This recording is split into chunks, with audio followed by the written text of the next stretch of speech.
Rose, 22. Noah Blackwood slept very little and was up before dawn.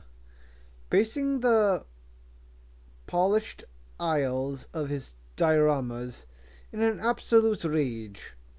He no longer cared that Wolf was the best cryptid hunter in the world.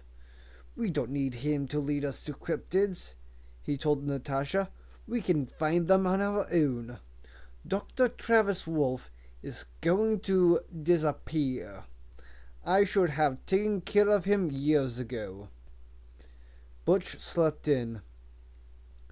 When he finally opened his eyes, he did not get out of his hammock, and roused his men with the tip of his boot, as usual. Instead, he lazily opened the little computer and checked on the girl and boy, smiling with satisfaction. When he saw their blue and gray tags, in the same spot as the night before, next he checked on Wolf and Dr. Lee. Their turquoise and yellow tags were moving, and he was surprised to see the route they were taking.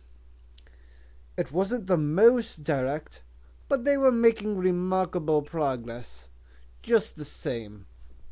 He sat up and swung his long legs out of the hammock, and pressed the vid cam, which had been inactive the night before.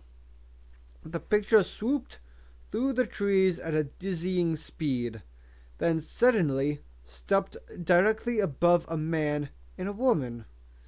The man looked up, and Butch saw his sweating, bearded face. Wolf had gained a little weight, and the beard was new, but there was no mistaking the intense eyes. Wolf was hunting. "But when you get here," Butch thought, "your quarry will be gone. You won't beat me this time." He smiled at the thought and checked Marty's email. Subject important. From Wolf at ewolf.com to Marty at ewolf.com. "Marty, I forgot to tell you what to do with the ladder. You need to pull it up into the tree behind you. If you leave it against the trunk, it will be a dead giveaway for Butch McCall. Also, you might want to check the clearing. Make sure you didn't leave anything lying around. After that, go back up into the sky house and wait until we get there. I can't emphasize this enough. I don't care how bored you get. Stay in the sky house. Love, Wolf." "I promise," Butch said. He touched the bow cam. The boy was up. He was cooking breakfast. Marty was trying to cook breakfast, which was not easy with the primitive appliances and limited ingredients. His machete arm was so sore he was barely able to whisk the packet of freeze-dried eggs he was preparing.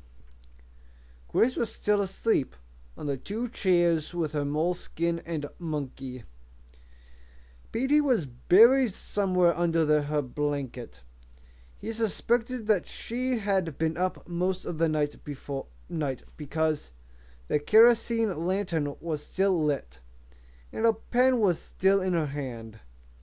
A sniff and taste of the spices revealed they had lost their pep. It wouldn't do the eggs much good. "What I need is..." Bo was fooling around with something on the floor. Marty slapped her hand and took the snake head away from her. "There are venom sacs in that head," he lectured. "If you had a cut in your mouth and bit into it, it would be the last snack you ever ate." He carefully dropped the head into the salt jar to preserve it, thinking it would make a nice souvenir for Luther. He felt a slight breeze, hit his face, and heard the toilet whistle. He turned and saw where the breeze was coming from. There was a broken window and torn screen above the laboratory bench. "Bat hole," he speculated. They must have stayed inside last night because of the storm. I'll board it up tonight after they leave. Where was I? Oh, yeah, the eggs. He found what he was looking for. The 6-foot-long green mamba body. He gave it a sniff. It smelled a little odd, but not tainted. He sliced off a steak with his machete and tossed the rest of the body through the trapdoor. 20 minutes later, he was finished with his breakfast masterpiece, which he called green eggs and mamba. Grace felt someone or something shaking her awake. She opened her eyes in alarm, then breathed a sigh of relief. When she saw it was Marty, it had been a revealing but terrifying night. Her brother was holding a plate of food. In the center of the plate was a blue orchid, the same color as her eyes. "It's beautiful," she said. The food or the flower? Both. The whole presentation. She put the orchid into her ear. Look outside. Grace looked through the windows over the bench and smiled at the kaleidoscope of colorful orchids. "If you discount the fairy ceiling decorations," Marty said, "which I'll take care of tonight, this place isn't half bad." Despite her weariness, Grace had to agree. With the morning and sun streaming through the windows, the sky house looked homey, cheerful, and... "I still can't get over how familiar it all seems," she says. "That's because it looks like the house on Cryptos," Marty said. "I mean, if you've seen Wolf's house on the island, you would know that this was his place." "You're probably right," Grace said, but she felt there was more to it than that. "What do you make for breakfast? It smells good. Eggs and..." Marty hesitated. "Chicken." He didn't want to prejudice her taste buds before she gave it a try. Where did you get chicken?" "Wolf had a few cans in the canister," Marty lied. "They were in the bottom of your pack. So that's why it was so heavy, I guess. You'd better eat before it cools off." Grace took a bite. "The chicken tastes a little odd." "That's the spices," Marty explained. "They are pretty old and some of them have lost their flavor." He was looking forward to telling her the truth someday. "How'd you sleep?" "Not very well." "The nightmare?" Grace nodded. She wanted to tell him more, but she was reluctant to do so until she knew more herself. For the first time, she had remembered some of the dream. "I don't suppose you want to hike over to the lake to pick up the pack with me," Marty said. "I'm pretty tired," Grace said. "My legs are sore from last night. Maybe I should stay here and clean up. This place is a mess." The place did need some cleaning, but it wasn't like Grace to offer to do it. Not that Marty was much of a housekeeper either. "I guess that would be okay," he said. "But you have to promise me something." "What?" Marty shook his head. "First, the promise." "All right, I promise." She squeezed Monkey's arm. "You have to stay right here until I get back. No wandering off." "Agreed. But I may go down to the pond to take a bath a bit later." That hardly seemed necessary to Marty, considering the drenching they'd received the night before. "As long as you stay in the clearing." "Okay." Marty slipped his sneakers on and strapped the machete around his waist. "See you later." Bo followed him out through the trap door. As soon as they left, she retrieved her moleskin and found the section where she had recounted what she had remembered of her nightmare. I'm sitting by a pond, surrounded by impossibly tall trees with a symphony of animal sounds coming from them. It's hot and damp. The air thick and still. I'm happy. Monkeys is with me. Its arm is torn, but still attached. There are people around me, but I can't see their faces. They are laughing, enjoying themselves, and I'm the center of their attention. But something happens. A voice calls from the trees. People scrambled around, shouting, grabbing things. Monkey's arm is torn off as I'm picked up. I cry. We'll fix it later, a woman says. Don't cry. We'll fix it later. We're running through the trees. I'm still crying. I want Monkey. We stop. Cried, honey, cried. We'll get Monkey later. I put on the ground near the base of a tree. There's a bright flash of light. A terrified scream. Deafening explosions. A man yells in agony. The sound breaks my heart. More explosions. Then... That's all she remembered. But it was a start. She sat on the sofa with her eyes closed, her pen poised above her moleskin, hoping to remember more. But nothing came. The sound of breaking glass shattered her concentration. Startled, she looked over at the laboratory bench. The parrot was back. It had squeezed through the torn screen and knocked over a beaker. Petey ran over to the bench and started yipping and jumping in an effort to reach the gray bird. I'm not going to put up with this all day, Grace said, getting up. The bird flew over to the ladder, leading up to the second floor, and began tapping on the trap door. Grace climbed the short ladder and pushed the door open. The bird flew through the opening. She debated whether to follow or to shut the door, trapping the parrot upstairs so she could have some peace and quiet. But her curiosity pushed her head through the opening. In the center of the room was a queen-size bed, unmade, as if the occupant had gotten up just that morning.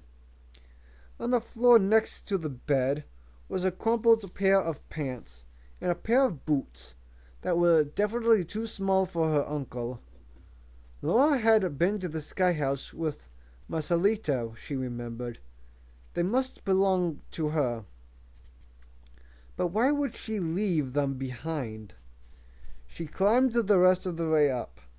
The parrot hopped over to a door and tapped on it with its black beak. Grace opened the door and found a closet filled with woman's clothes and shoes, including a beautiful red dress made of fine silk.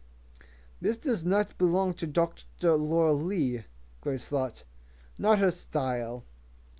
Who had been with her uncle? As she turned to leave, she saw an old trunk and several storage boxes pushed to the back beneath the clothes. She pulled the trunk out. Painted on the lid was a faded red rose. Grace's heart started pounding. She glanced over at the parrot. It had gone uncharacteristically quiet and was looking at her expectantly. She started to open the lid. Rose is back, the parrot said. Grace slammed the lid shut and stared at the parrot in shock. What did you say? Rose is back, the parrot repeated clearly, then hopped over to a second door and started tapping on it. Grace put her hand on the doorknob, but hesitated to turn it. She knew that on the other side lay something disturbing, something she wasn't quite sure she was ready to see. Maybe the door was locked, but it wasn't. The knob turned easily. She closed her eyes and pushed the door open. When she opened her eyes, her knees buckled and she grabbed the door jamb to stop herself from falling. It did no good. Her head hit the floor with a dull thud, and everything went dark. At first, Butch McCall thought the girl was dead, and if she was, he was dead too. Blackwood would make sure of that. She was slumped in a doorway on the second floor. He turned her over, felt her neck for a pulse, and breathed a sigh of relief. When he felt blood pumping through the artery, there was an ugly bruise on her forehead. One of his men came in holding his left hand and reported that the Sky House was empty except for the crazy little dog, which had bitten him. Butch suspected as much. The pocket computer had shown the boy moving toward Lake Tele in a rather roundabout way, probably to retrieve his pack. Butch thought he'll be disappointed when he gets there. "What did you do with the dog?" he asked in French. "I put her in the toilet room," the man answered, looking at the girl. "What's the matter with her?" "Bumped her head." The man laughed. "I didn't hit her on the head," Butch said. "She must have fallen." The man didn't look as though he believed him. Butch threw Grace over his shoulder and climbed down to the lower floor. He lay her on the sofa, then surveyed the room. He found what looked like a diary and a stuffed animal that resembled a monkey. He put them into the little pack she had been carrying the day before and gave it to one of the men. He wanted to make it look like she had gone out for a walk. But this time she isn't coming back, Butch thought. The poodle was barking and scratching at the door. He let her out and she immediately went for the man she had bitten. The man backed up to the wall like a lion was chasing him and pulled out his machete. "No," Butch shouted. "Leave it alone." Reluctantly, the man put the machete back in its scabbard and tried to shake Petey off his pant leg. Butch went over to Grace, tore the tag from her neck, and kicked it under the sofa. "Let's go." The Molemo, 23. Marty was having difficulties of his own. The storm had washed away every trace of their footprints, and all the dripping trees looked exactly the same. The night before, there had seemed to be only one trail to the clearing, but in the daylight there were dozens, all crisscrossing one another. Without any indication which was the right one, he wished he had spent more time paying attention to his surroundings, and less time being irritated with Grace, and Bo was making the situation worse. She was stalking him, just as she had done back on Cryptos, nor doubt waiting to rush in and steal his cap. At least he hoped it was Bo, and not a clumsy man-eating lion. It was becoming so unnerving that he was tempted to sacrifice the cap so she would leave him alone. He looked at his watch and decided to give himself 15 more minutes before giving up and heading back to the Sky House, providing he could find it, which he seriously doubted. About halfway through his allotted time, he came across a partial sneaker print heading toward the Sky House. As far as he knew, there was only one pair of sneakers in the Lake Tele region, and they were on his feet. He followed the path 100 more yards and was rewarded with another sneaker print. "Okay, Bo," he said. You can come out now." He took off his cap and waved it around. A bush rattled, but Bo did not show herself. "Last chance," Marty waited. "Fine." He continued down the trail, and a half hour later, he came to the opening in the rock. He squeezed through and discovered to his dismay that Bo had gotten to the pack first. The contents were strewn all over the shore, and she was helping herself to a package of beef stroganoff. He charged her with his machete raised. Bo hooted and ran off with the package in her mouth. What a mess! He started picking things up and stuffing them into the pack, periodically glaring at the seemingly unrepentant Bo, who was staying well out of his way. It took him nearly an hour to gather everything. When he finished, there was still one very important item missing: the gizmo.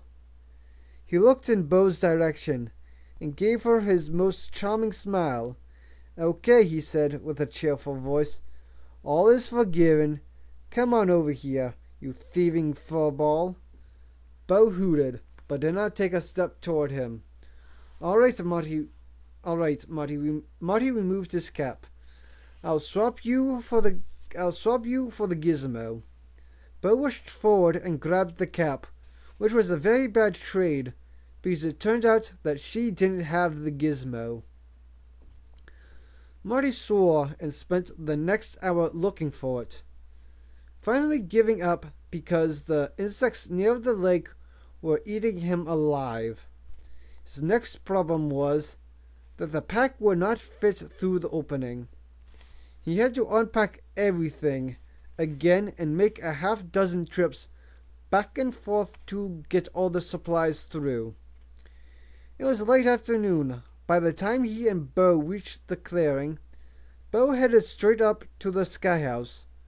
Marty dropped the heavy pack, stripped his clothes off, and jumped into the pond. He soaked in the tepid water for half an hour, looking forward to spending the next several days doing absolutely nothing. When he finished, he lit a trig, sizzled 11 leashes off, then began the difficult task of hauling the pack up to the sky house with a rope, one branch at a time. "Tarzan home," he said, when he finally made it through the trapdoor, but there was no answer. "Grace?" He saw the second trapdoor was open and climbed up surprised to find the queen-sized bed. It looked very inviting, except Bo had discovered it too, and was lying under the blankets. "This is not a chip nest." Marty grabbed the cap from her head. She threw the blankets off and started jumping up and down. "It's not a trampoline either. Get off." Bo did a backflip, grabbed the cap off his head halfway through the flip, bounded to the ladder leading to a third trapdoor, flipped it open, and disappeared onto what looked like the roof. "Grace," Marty walked into the other room. He didn't faint, but he was just as shocked as Grace had been. He was standing in the middle of a baby nursery, complete with crib, changing table, playpen, and rocking horse. Why did Wolf have a nursery? Did they have a cousin they didn't know about? He walked over to the playpen. Inside was a white soccer ball. He took it out and bounced it on the wooden floor, thinking about what all this meant. His musing was interrupted by a loud bang, bang, bang overhead, which he thought was probably Grace. He was certain she was on the roof. He wondered what she thought about the nursery. "Bang, bang, bang. I'm coming," he shouted, throwing the ball back into the playpen. Grace was not on the roof, and Marty began to worry. Grace had never broken a promise to him, and if she had to break the promise, the very least she would have done was to leave him a note. It's probably downstairs, he thought hopefully. The begging noise was coming from Bo. He was wielding what looked like a small log. She was hitting it on the steel guardrail surrounding the roof. Attached to the rail were several steel cables leading off into the green canopy, which he believed were there to stabilize the sky house. He walked over and took the log away from Bo and tossed it over the side. I can't think with that racket. Bo retreated under a large tank and began chewing on Marty's cap. Next to her was a gas-powered pump. Marty turned the ignition, and to his surprise, the engine started, and the tank began filling with water. He decided he was going to make Grace do the dishes as punishment for breaking her promise. On one corner of the roof was a gas-powered winch with hundreds of feet of cable attached to a stainless steel basket dangling over the rail. He started the engine and engaged the clutch. The basket started to descend. Bo ran over and jumped into it for a ride. He wished he had discovered the basket before hauling the pack up through the limbs. Next to the tank was a storage shed. He opened the doors and found several cans of motor oil and fuel. Hanging above the cans were ropes, harnesses, helmets, goggles, gloves, carabiners, and other climbing gear. What's Wolf doing with all this stuff? There isn't a mountain within 1,000 miles. Wait a second. He took a harness over to one of the cables. Wolf wasn't using the gear to climb mountains, and the cables weren't being used to stabilize the sky house. He was using them to explore the canopy, something Marty had always wanted to try. He revised his plan of doing nothing over the next several days. He was going to put on the climbing gear and crawl through the trees like Spider-Man. But first he had to figure out where Grace had gotten to. He glanced over at the winch and saw the cable was piling up. He put the clutch into reverse, then saw that the water tank was starting to overflow. He went over and switched it off. When he turned back around, the basket was just coming up to the rail. Bo was inside carrying the log he had tossed. He took it away from her and was about to throw it over the side again when he noticed that it wasn't an ordinary log. It was hollow, and there were holes on either end. He put an end to his lips, took a deep breath, and blew. A startling deep sound resonated through the canopy like a lion's roar. "The Mortimer," Marty said, feeling a little sick to his stomach, as Wolf's entire conversation from 2 nights ago came back to him. He raced down to the main floor and started searching frantically for a note from Grace, but there was no note. The Frankenstein monkey, their father's pack, and the moleskin were gone. He climbed quickly down to the clearing. In the soft ground beneath the ladder were dozens of footprints.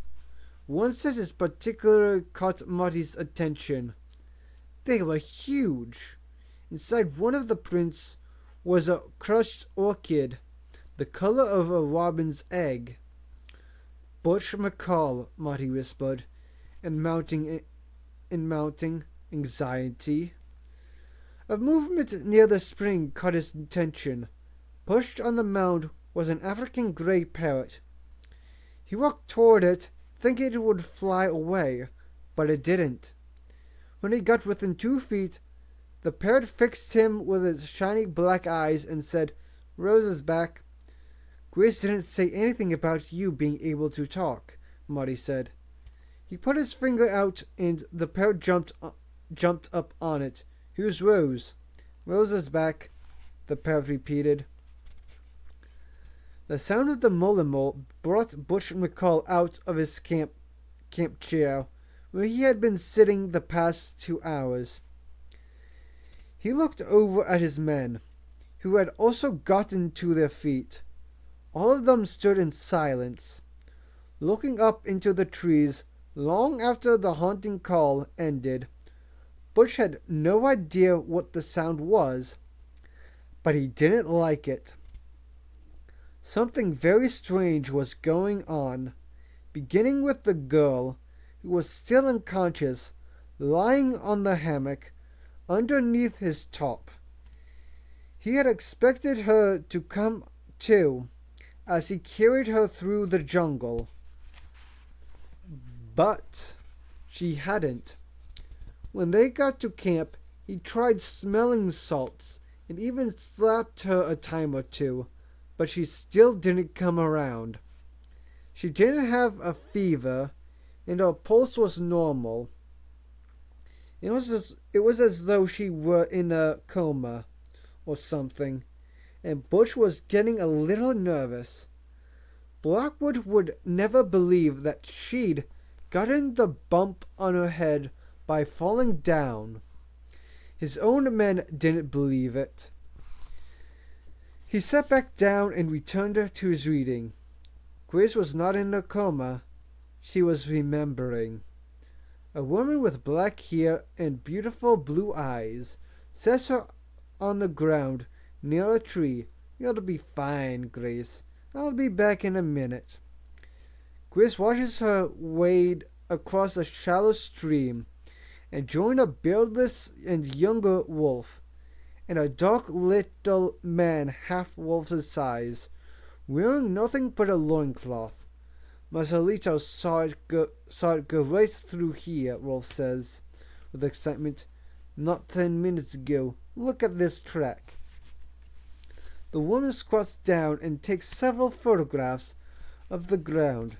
The strobe lights up the jungle. There's a loud noise like a lion's roar, but higher pitched and more ferocious. Branches snapped and a long grayish-green neck shoots out of the bushes. A horrible roaring mouth grabs the woman by the waist and picks her up. "Rose!" Wolf shouts, firing his rifle from the hip.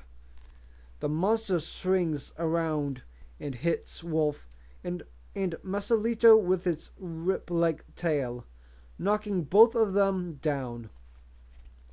Wolf fires again from the ground. The animal shudders, stumbles a few steps, then falls over with the woman still in its mouth. Wolf gets to his feet and starts to run towards the woman. But before he reaches her, a second animal rushes out of the bushes, smaller than the first, but just as horrible. It grabs Wolf by his right leg and flings him back and forth. He dropped his rifle. Marcelito runs in beneath the belly of the beast and comes up with the rifle, firing over and over again. The beast drops Wolf and falls over. Its bloody head splashes into the stream, not 10 feet from the tree where Grace is lying. Wolf crawls over to the woman and gently pulls her from the beast's mouth. She talks to him very quietly for a long time. "Bring Grace," Wolf yells. Marcelito crosses the stream and picks her up. He carries her over to the woman and puts her in the woman's arms. "Someday you'll understand." The woman whispers, "I only wish." Wolf buries his face in his hands. Rose, he sobs. My little Rose. It's not a nightmare. It's a memory. All these years. Wolf is not my uncle. He's... Grace opened her eyes, expecting to find herself in the nursery. Instead, she was beneath a filthy green top, lying on a sour-smelling hammock. The air was still and heavy. Where am I? Her head hurt. Very gingerly, she lifted it and saw the back of the very large man sitting on a camp stool outside the entrance of the crude shelter. He turned around. You're a rake, he said. You had us worried. Us? Grace sat up. Who are you? My name is Butch, the man answered. Butch McCall. It was the man Wolf had warned Marty about. He had a bushy brown mustache and was completely bald. Where am I? You're at my camp. We found you wandering in the forest. You were delirious. Grace knew this wasn't true. Where's Marty? Butch interrupted. We haven't found him yet, but we will. No worries there. How do you know Marty's name? The same way I know your name, Grace. I was sent here to rescue you. By who? Your grandfather, Butch said. Noah Blackwood. Grace felt as if her heart might burst. She closed her eyes, trying to rid herself of the dizziness coming upon her. I don't believe you, she said. Butch shrugged. Suit yourself, but I'm telling the truth. Your mother's name was Rose Blackwood, Noah Blackwood's only child. She ran away with Travis Wolf 15 years ago and was never seen again. It broke Noah's heart. I can tell you that. The only thing Travis told him about her death was that she died somewhere in Africa, until 2 days ago. Grace opened her eyes. Travis called him, Butch continued. Said you fell out of a jet and survived somehow. Dr. Blackwood flew us out and was parachuted in this morning. We were on our way to the Sky House when we found you. Why didn't you just take me back to the Sky House? Because you were in bad shape and my camp was closer. I need to be alone, Grace said. Fine, Butch walked away with a smirk on his face. The conversation had gone much better than expected. He had to hand it to Blackwood. When he concocted a lie, it was effective. In fact, it was so plausible that Butch half believed it himself. Just a few more errands to take care of, he thought. With a smile, he joined his men to tell them what he had in mind. Grace watched Butch walk over to the fire. Noah Blackwood is my grandfather. I'm not a twin. I don't have a brother. The last thought shot an arrow of sorrow that entered her throat and quickly spread throughout her chest. She tried to stop the tears from coming, but there was nothing she could do. The tears flowed as if they would never stop. She wept for her fathers and mothers. She wept for herself, and she wept for Marty. It was a long, hard cry, and when it subsided, she felt a little better, cleansed, as if she might be able to survive these terrible revelations. A warm breeze blew into the shelter and dried her tears. The sun was setting, casting an orange light on the camp. Butch McCall and 2 men were sitting near a smoky fire, talking quietly. Grace could not imagine what Marty was going through right now. Returning to the Sky House and finding her gone. She hoped he would stay there and not go out looking for her. At least Wolf knows where I am, she thought, feeling for the blue tag that was no longer there. Masalito, 24. When Marty climbed back up to the sky house with the parrot on his shoulder, Petey greeted him with Grace's blue tag in her mouth. The chain was broken, as if it had been torn from her neck.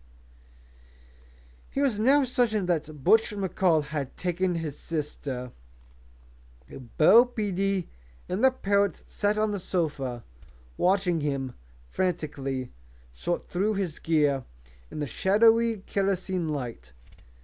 He had no idea how long it was going to take to find her, or how he was going to get her away from him. But he was going to get her back no matter what it took. He put a headlamp on his forehead, then tried the pack on for size. It was a little heavy.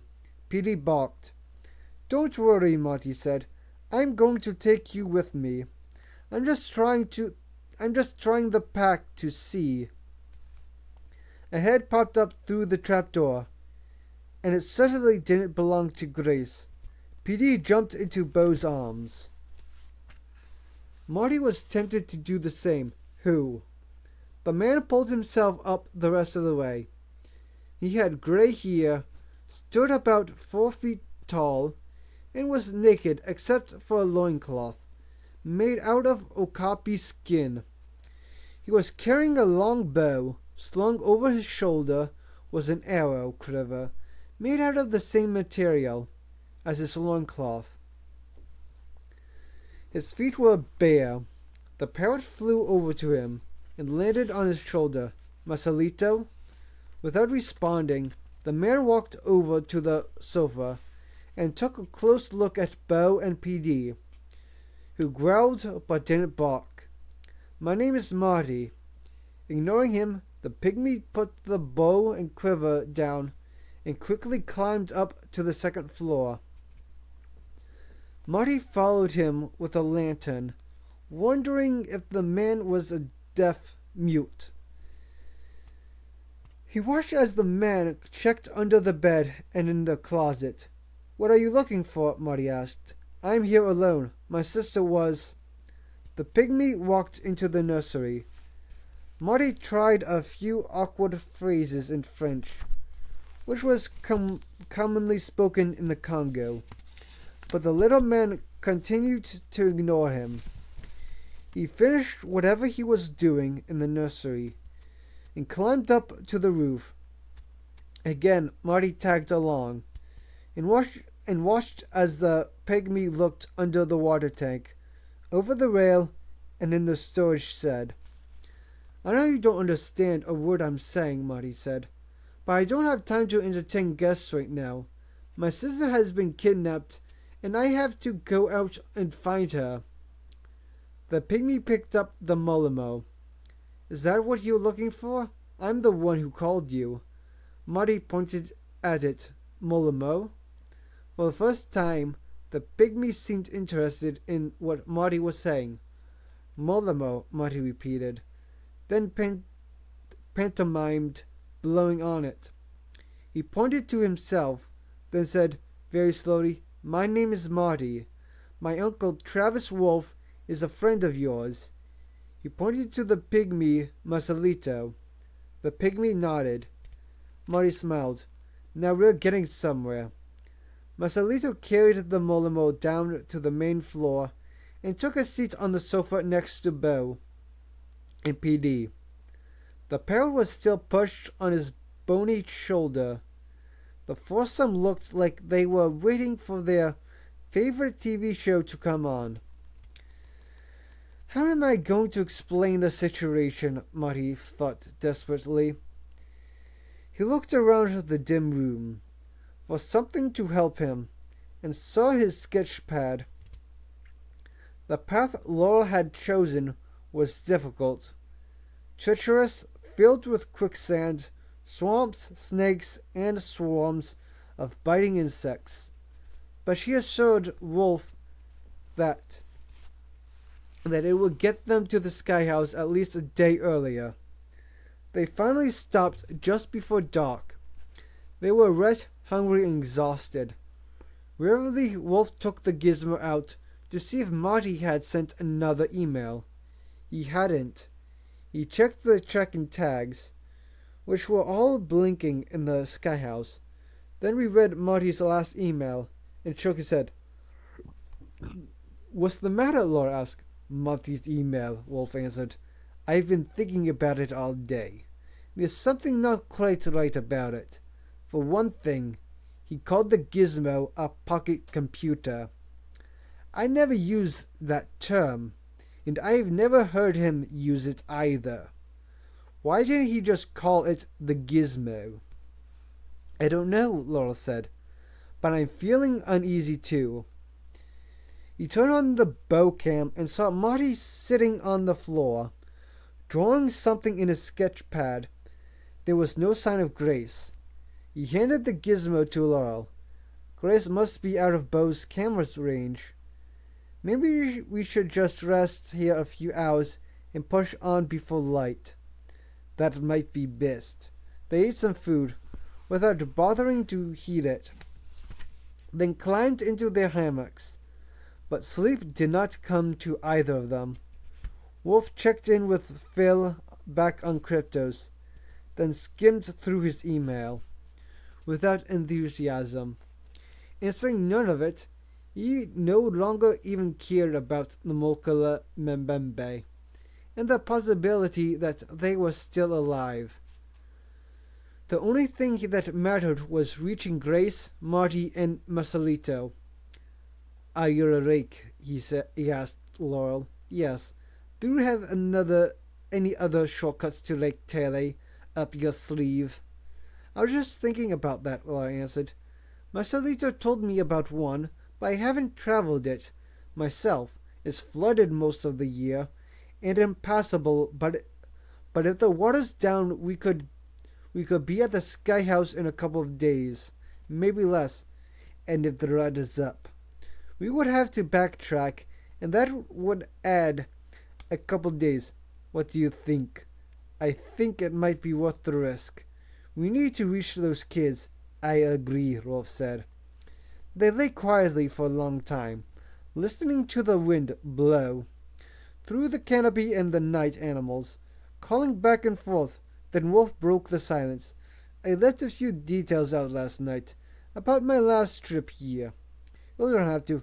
"No, I want to," Wolf interrupted. "Just before Rose died, she made me promise to continue searching for cryptids. I promised her I would, and I made her another promise, which has been hardest to keep." He paused. "Rose and I had a child when we were here. Grace is my daughter." Laws sat up. "The nursery?" Wolf nodded. "I asked Masalito about it when he showed me the Sky House, but he refused to say anything. I asked him to be quiet about it." "Grace has no idea?" Wolf shook his head. "Why would you let her and Marty think?" "Rose insisted that Noah Blackwood must never know about Grace, even if it meant giving her up for adoption." "Why?" "I'm not certain. There were a lot of things I didn't know about the Blackwood family. Things Rose refused to talk about. Her father, her childhood. I knew Rose better than anyone in the world, but there were things she held back. And it wasn't that she distrusted me. There was just some things she wasn't allowed to share with anyone. I know this doesn't make sense, but I'm trying to explain why I made the decision to give Grace up. Rose knew that Blackwood would somehow gain custody of Grace, that he would corrupt and ruin her. I don't know how she knew this, but I believed her. When I was moved from the Liboco village to the hospital, I called my sister Sylvia. She had given birth to Marty 6 weeks before Grace was born. She and Tim took her into their lives without question and raise her as their own. Giving her up was the hardest thing I ever had to do. The second hardest was staying out of her life all these years. Is that why you've been so distant with Grace? Of course, Rose said. How can I explain why I gave her up when I don't understand it myself? That is a problem, Laura said. Why did your sister put them into a boarding school? Sylvia wasn't exactly a stay-at-home mom type. She and Tim actually wanted to take the kids with them on their assignments, but there was a problem. Grace looked exactly like Rose. Someone was bound to do a story on the famous O'Hara family. All Blackwood would have to do is to see one photograph of Grace in a newspaper or magazine, and he would know immediately that she was not their little girl. It was an agonizing decision for all of us, but in the end, the boarding school seemed like the best alternative. As the years went by, it became more and more difficult to reverse their decision. Wolf sighed. Looking back on it, I think it was a colossal mistake. What about now? Roland asked. Won't Grace being with you expose her? It's a risk, Wolf admitted. But what I do is done in secret. We don't talk to the press, publish scientific papers, or advertise what we are doing. I don't know if you've noticed, but I'm a little camera shy. Laura grinned. I've noticed. Anyway, I think I'd be able to keep Grace away from Blackwood until she reaches legal age. At that point, Blackwood won't be able to touch her. Are you going to tell her about all this? Yes, Rose said. And that will be the third hardest thing I've ever had to do. I've been waiting for the right moment, and to be frank, the courage. I just hope she doesn't hate me too much when I tell her the truth. Laura reached across to his hammock and took his hand. I think she'll understand. Marty put the final touches on his masterpiece. Despite the speed with which he had to work and anxiety over Grace's disappearance, he couldn't help but be pleased with the results. Luther would love this, he thought as he sorted the pages into the right order. I just hoped the pygmy with the copy underpants understands it. He gathered the sheets and kneeled in front of Marcelito and his three friends. This is a comic book, he said very slowly. The difference is that everything in this story really happened. I am not kidding. He showed him the first panel, which was a black and white sketch of his parents climbing into a helicopter. He would have preferred to look in color, but there wasn't time. The next panel was the most difficult for him to draw. The helicopter crash and his parents wandering off into the wilderness. The next several panels had been much easier to draw. A portrait of him and Grace at school.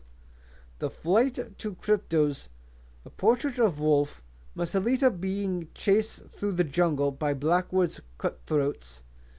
Their fall from the jet. He pantomimed each panel to help Marcelito understand.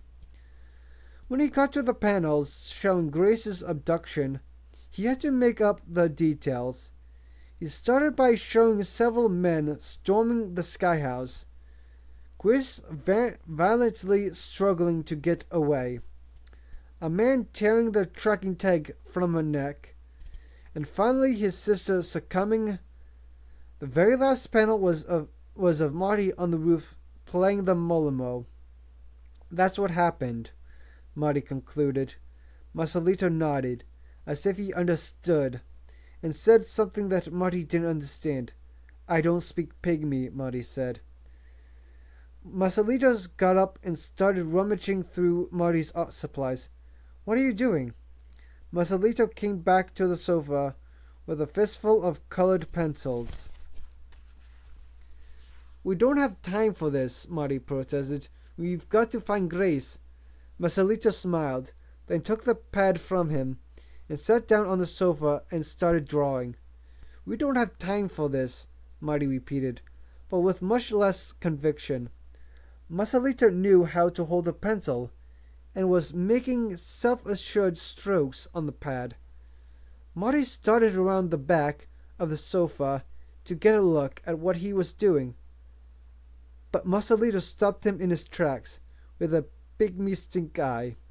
Just like Luther, Marty said.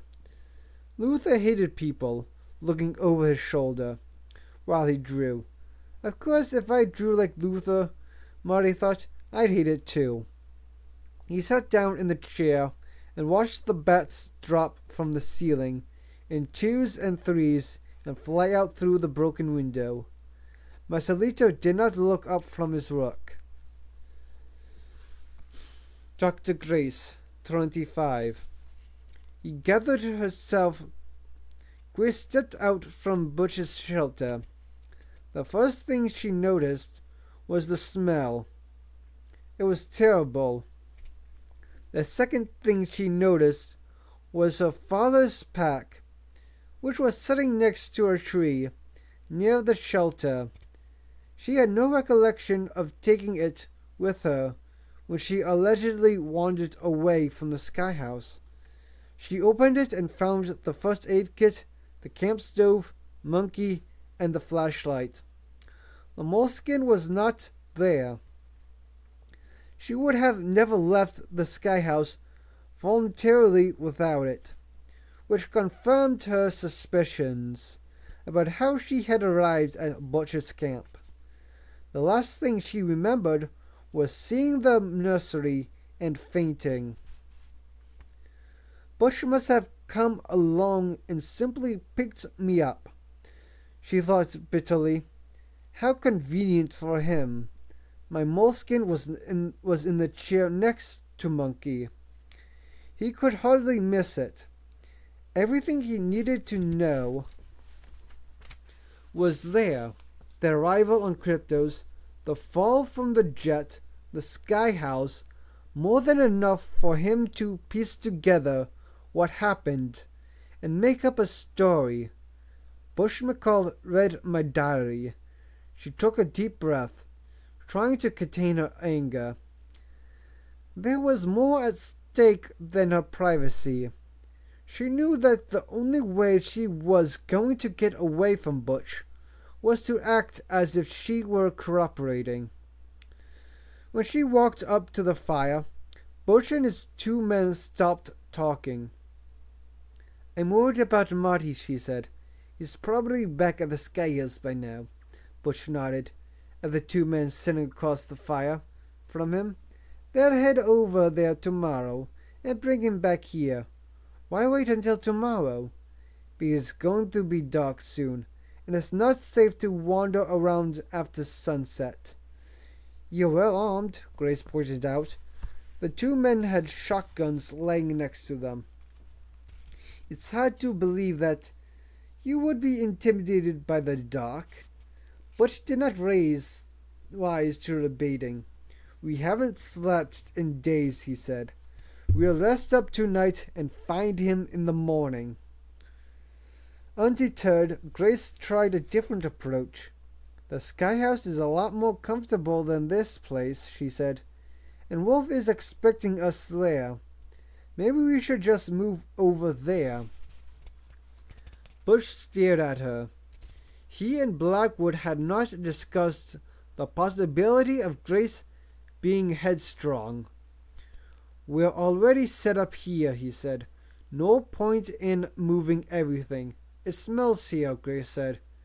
That's the dead gorilla. I beg your pardon. A silverback came through and buzzed up one of my men, Butch answered. We shot him. You shot a gorilla? Butch nodded. Had to. Grace looked at the 2 men. Neither looked injured, nor did they look like members of a rescue team.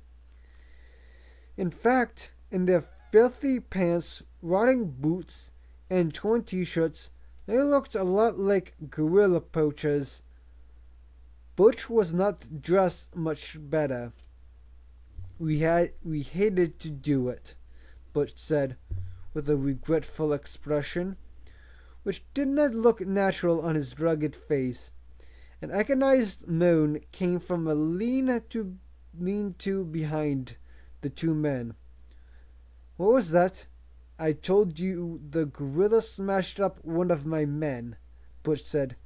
That's another reason we can't move to the Sky House.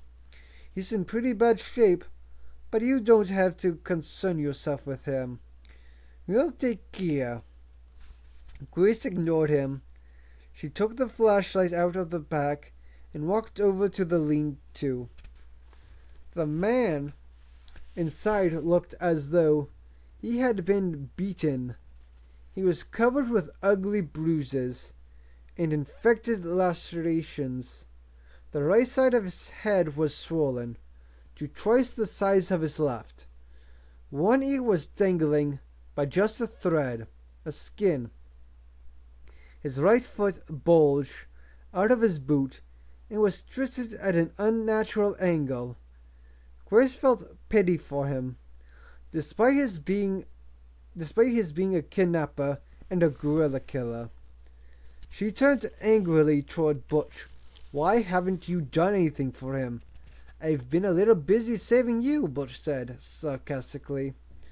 When did you say this happened? This morning, right after we got here. Any doubt that Butch was telling the truth about how she'd arrived at his camp vanished.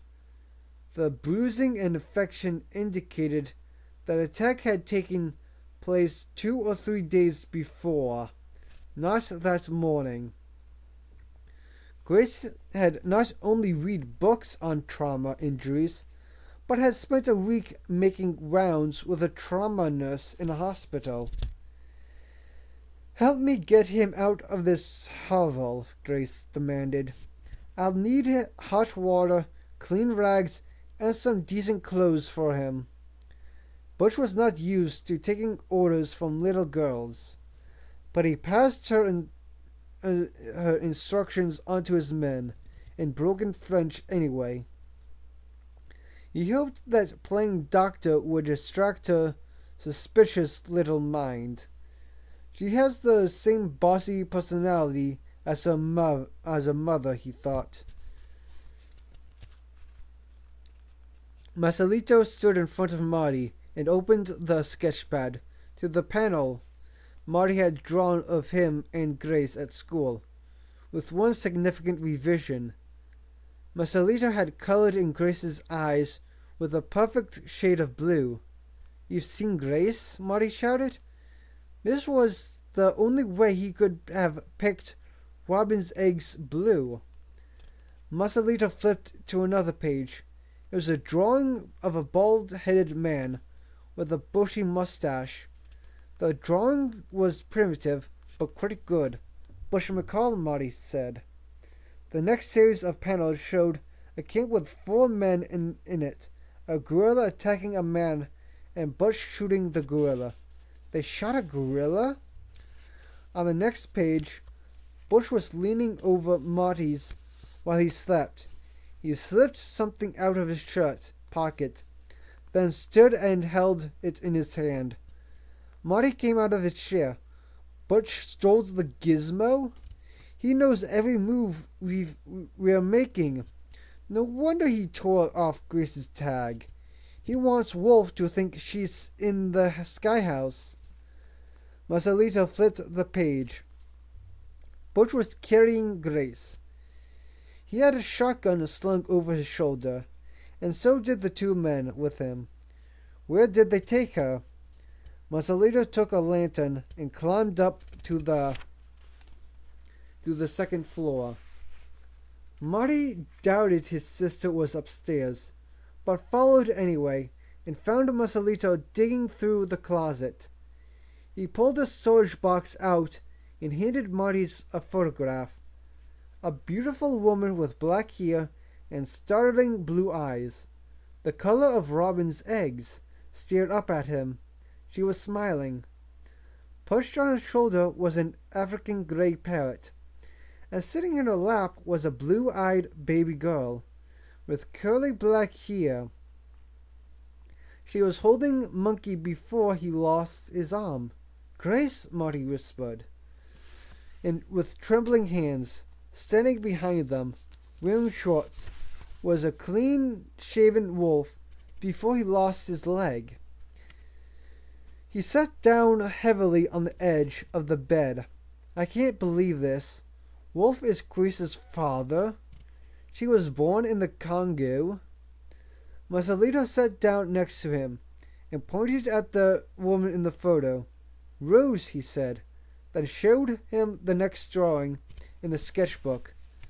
A long-necked animal held a dark-haired woman in its mouth. "Mokele Memembe," Marcelito said. "Rose."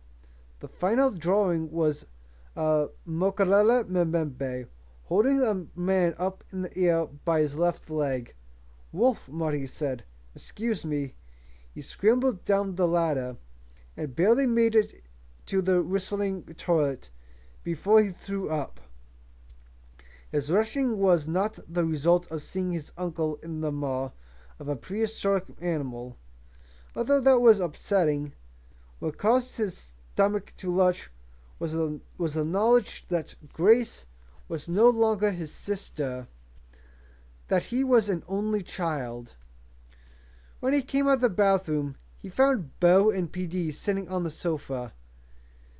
He started pacing. He hadn't felt this anxious since the night he and Luther smuggled Bill into their dormitory room. Why did Wolf give Grace up? Why didn't Mom and Dad tell us? Marty was upset that Grace was not his sister, but he wasn't surprised. There had always been more differences than similarities between them, and the fact that she was his cousin did not diminish his affection for her. He was still going to be her knight in shining armor, starting with getting her away from the men who had kidnapped her.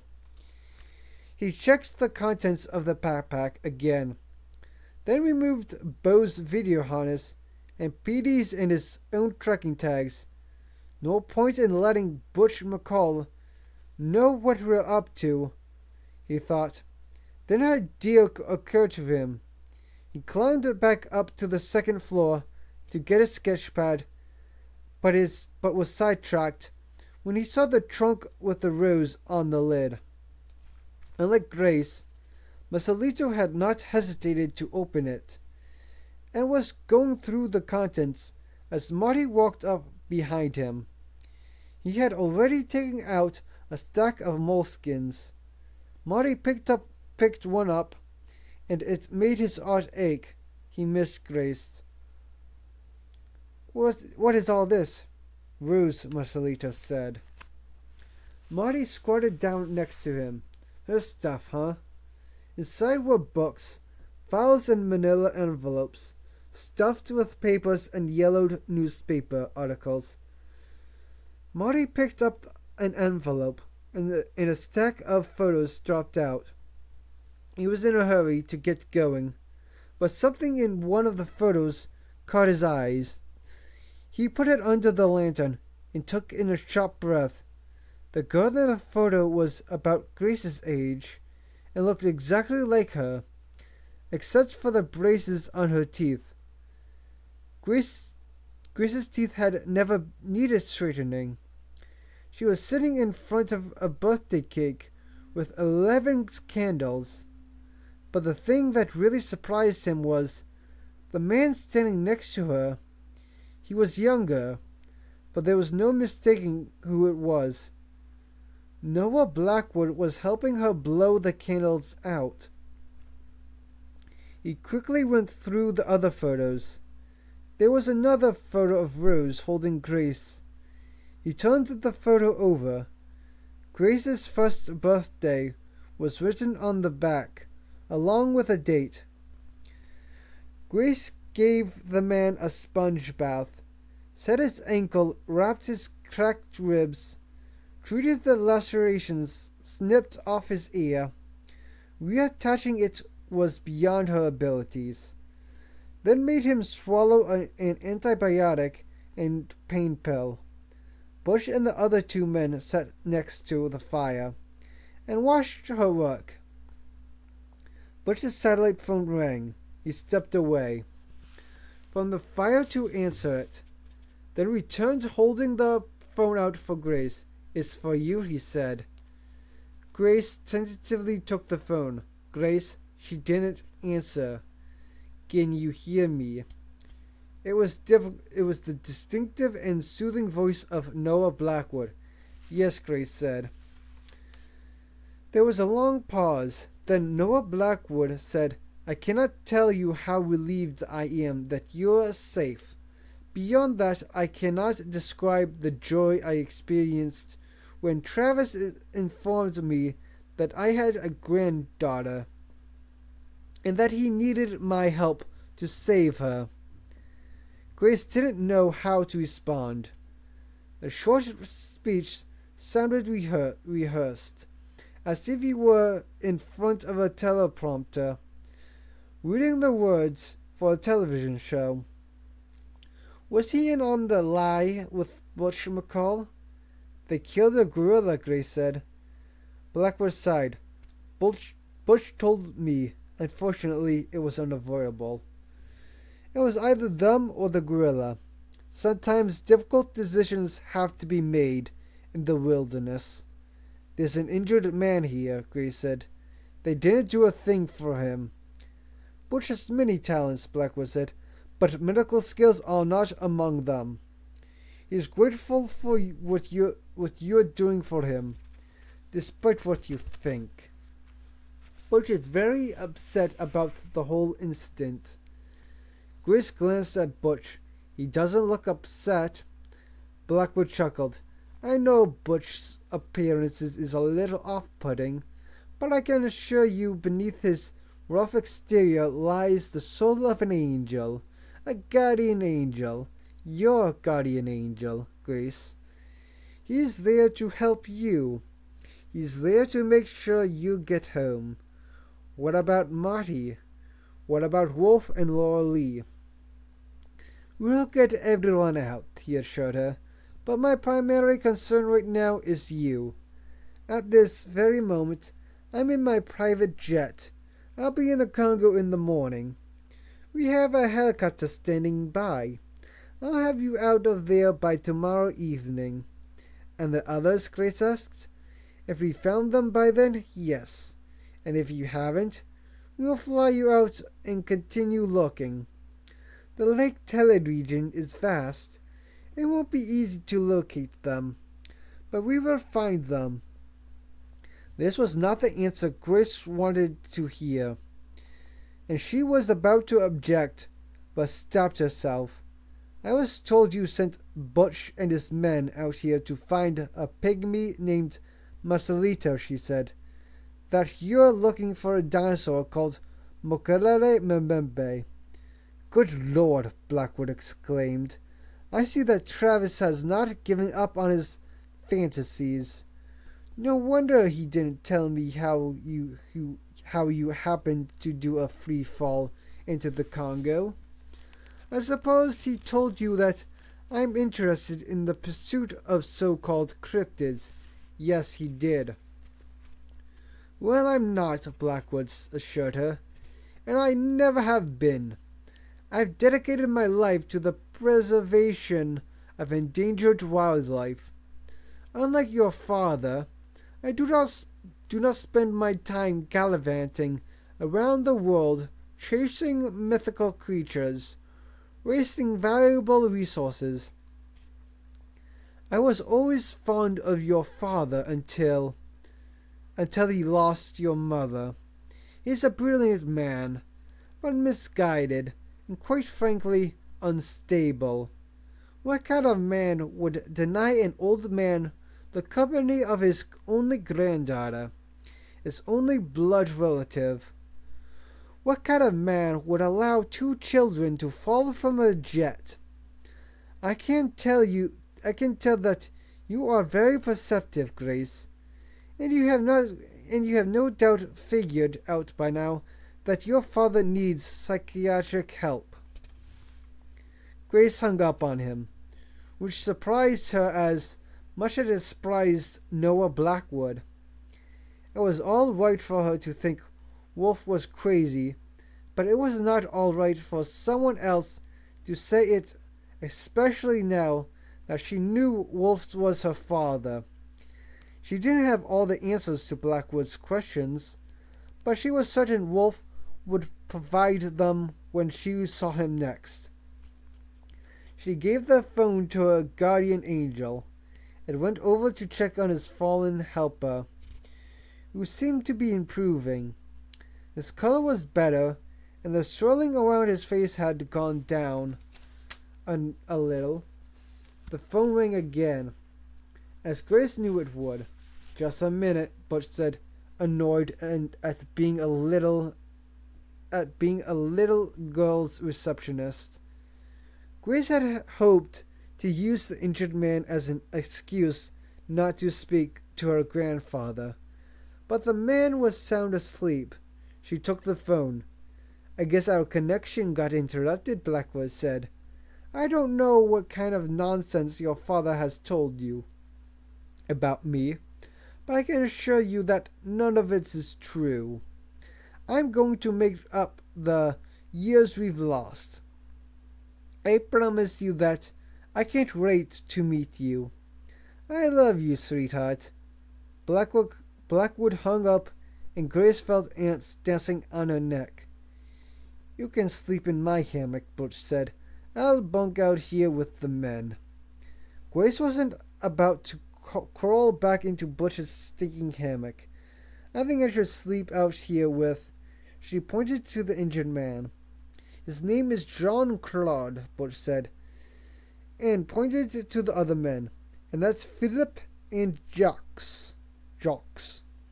Grace doubted that Butch had used their real names, but it didn't matter. She wasn't planning on staying around long enough for it to make any difference. "I don't think Jean Claude will need any more doctoring tonight," Butch said. "I still think I'll stay out here," Grace said shrilly, "just in case." Butch let out an exasperated sigh, then turned to the two men. "The girl's going to sleep out here," he told them in French. "Make certain she stays here. If she gets away, I'm not going to pay you a single franc. And keep your hands off her. If either one of you touches her, I'll kill you both. Do you understand?" The men gave him a surly nod. Butch glanced at Grace. She was sorting through the first aid supplies. It didn't seem to understand a word he was saying. Satisfied, he turned back to the men. "At first light, you'll be heading out to intercept the man and the woman. I know exactly where they are and where they're going thanks to the little computer of theirs." "He's been following us," Grace thought, with alarm. "He must have taken the gizmo when Marty was sleeping by the lake. That's how he knew I was alone at the Sky House. He knows. And make sure it looks like an accident." Grace stifled her gasp of surprise and quickly started tending the injured man. She felt Butch staring at her. "I'll need some fresh water," she said in the steadiest voice she could manage, still bending over the man. "He's dehydrated. I'll have to give him water through the night. And I'm hungry. I have some freeze-dried eggs. There's enough for everyone if you're interested." After a few agonizing seconds, Butch said, "Yeah, okay." He turned back to his men and switched back to French. "They'll be wearing collar tags around their necks. Bury the tags deep." The men nodded, and Butch walked off to get the water. Grace pretended to be going through her pack not daring to look up at the two men. She had to do something to warn Wolf and Lowell. And what about Marty? That's when saw the bottle of sleeping pills. She hoped Butch and his men were hungry. Subject Air Cave. From Phil@ewolf.com to Wolf@ewolf.com. We're on our way, Phil. Finally, some good news, Phil said, handing Laura the gizmo with Phil's email, the first he had ever gotten from him. He handed the gizmo to Laurel as they wandered across a waist-deep swamp. Laurel's shortcut had been grueling, but it looked like it was going to work if they didn't get stuck in quicksand. They would arrive at Lake Tele in less than 24 hours. Did you check the bow camp? Laura asked. Wolf nodded. Grace and Marty weren't in the picture, but they're still in the sky house. He looked at Laurel in the beam of his headlamp, still amazed at her stamina. The rough going seemed to have no effect on her.